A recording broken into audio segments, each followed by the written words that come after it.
So with the announcement of the Nintendo Switch, we recently also got the announcement of the Duskbloods, which is going to be the most recent game by From Software. Now this game is going to be a little bit different than what they've done before, as unlike their previous games, which are predominantly a single player campaign, maybe you have somebody who can come in and invade, or maybe you have somebody who's, coming in and helping you out. In this game, it's going to be PvPvE, which sounds like a game that is very familiar to me, but I'll get into that game at the end to tell you what kind of game I think this is. So what we know about the Duskbloods so far is that it is going to be a Switch exclusive, at least for now, and it is going to be launching in 2026. And I say at least for now because it turns out that this IP is actually owned by From Software, not by Nintendo, which means that similar to Monster Hunter Rise, which originally was a Nintendo exclusive, this could be released on different consoles later, or even on PC. So we'll see about that. We don't know as of yet, but for the time being, it's going to be a Switch exclusive. So in this game, you're going to be playing as, yourself. You're going to be going out into the world. You're going to be fighting NPCs as you normally do, but you're also going to be fighting other players, and your goal is to acquire something called the First Blood. So each game is going to have 8 players per session, and it's going to be, for the most part, a last man standing kind of game. So it is going to have kind of this battle royale game loop. There are going to be some exceptions to that.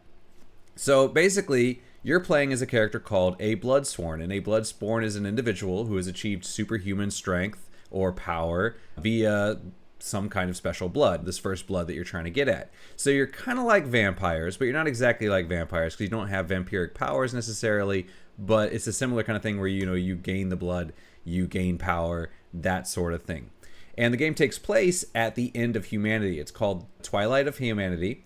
And basically, Bloodsworn are summoned from across time and space all over the world, and they are all trying to get this first blood to either save the world or, create a new humanity. We're not quite sure yet. But because of this, it means that the game has no fixed era or location. So the places that you're going to be, doing combat in, your arenas or whatever, are going to be taking place in different times and in different locations. So you're going to see very different settings. So mostly what we saw was that kind of Victorian era setting that we see in Bloodborne, but you're not necessarily only going to see that. You might also see some, they said there's like a pre-modern era with some trains and whatnot.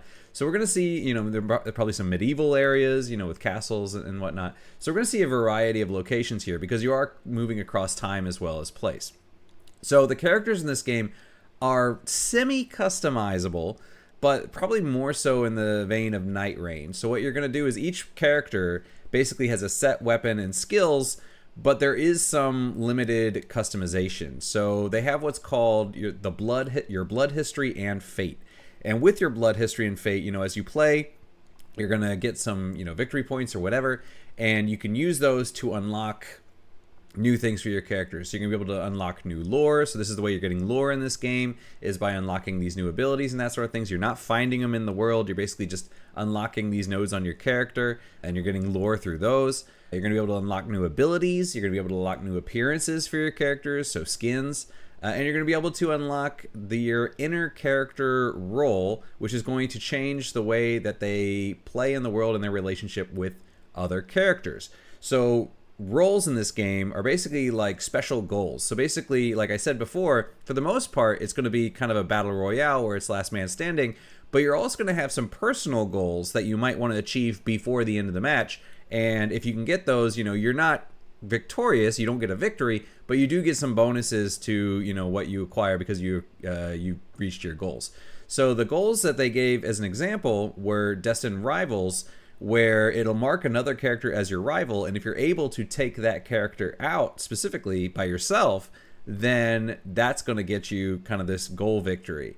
Another example would be Destined Companion, where if you find, it'll mark another character, and you need to find that character and create a bond with them, and then, work together with that character, and then that will achieve your goal. So you're basically, what you can do is you can customize, okay, how do I want to play? Do I want to play competitively, where I have a target that I need to take out? Do I want to play maybe a bit more defensively, where I find a friend that I'm supposed to team up with? So you can kind of set what your goals are going to be in the game beyond just straight up victory. You're going to be able to unlock new abilities, and these are going to complement other skills that you're going to have, such as sprinting, super jumps, double jumps, that sort of thing. And it's also worth noting that every single character is going to have both melee and ranged capabilities, because they did want the game to be fair. So, you want, obviously if you don't want somebody to be completely at a disadvantage if they are a melee character and somebody else is at ranged. So, your characters are going to be a little more set than what we're used to in most From Software games. They do say that there are going to be over a dozen characters to choose from, though, so you're going to have a large variety of them. We saw a whole bunch of them in the trailer. We saw there was the one guy that they start out with who's got the long sword. There's a guy who's kind of in a steampunk outfit with like a rocket pack on his back. There's a woman with these, looks like two, what are those round things called, chakra or whatever, dressed in kind of Chinese style clothing or whatnot. So, those are some of the examples of some of the characters that you can get. And each character has, they can summon an entity to assist them in battle. So in the trailer, we see one person, it looks like they turn into a dinosaur and eat somebody else. So it's not quite, I'm not quite sure if that's supposed to be some sort of ultimate ability where one of the characters can transform into a dinosaur, or if that's the entity that they're summoning. I'm not quite sure there. But basically, the gameplay loop is going to be, you're going to play a match, you're going to get rewards, based on, how far you got in the match. You're going to be able to customize your character a little bit, and then you're going to go in and play another match. And victory points, as I said, are mostly going to be from Last Man Standing, but there are going to be some other ways to, get a victory. For example, they have a special event system where special enemies can spawn or objectives can change. For example, there could be a world boss that shows up, and instead of killing each other, everybody needs to kill that boss. And if you're able to take that boss, basically everybody gets a victory in that mission. They're also gonna, you can also, as you're going through, your character's going to be leveling up, it seems like. So, you're going to start off at level 1, and as you go through, your character's going to be able to, you're going to take out some NPCs or whatever, or take out another person. You're going to get a certain number of points, and then those points are going to upgrade you. You're going to get a little bit stronger. They say that you can get that either through direct combat, you fighting and killing things, or opportunistic behavior. Maybe if you, sneak up on somebody and take out, kill steal or something, you might get some bonus points or something like that. So these random events are not going to be every single time. It says they are random, and they don't always occur. The example that they give is in the trailer. They showed like this giant, it looks kind of like a giant Majora's Mask moon thing. They call it a stone head in the sky. But they say when that shows up, it's going to affect the environment. So the environment's going to change, and it's going to change your match rewards. So if you do win, you're going to get different stuff than you normally would. So this is going to keep it a little bit fresh. So it's not exactly just Battle Royale every single time. But that is kind of the basic thing that's going on. So anyway, some people are really worried about this because they're saying, oh no, with Night Rain and now with this, is From Software jumping on that multiplayer train? Or are they just going for that live service thing? They don't want to do these single player games anymore.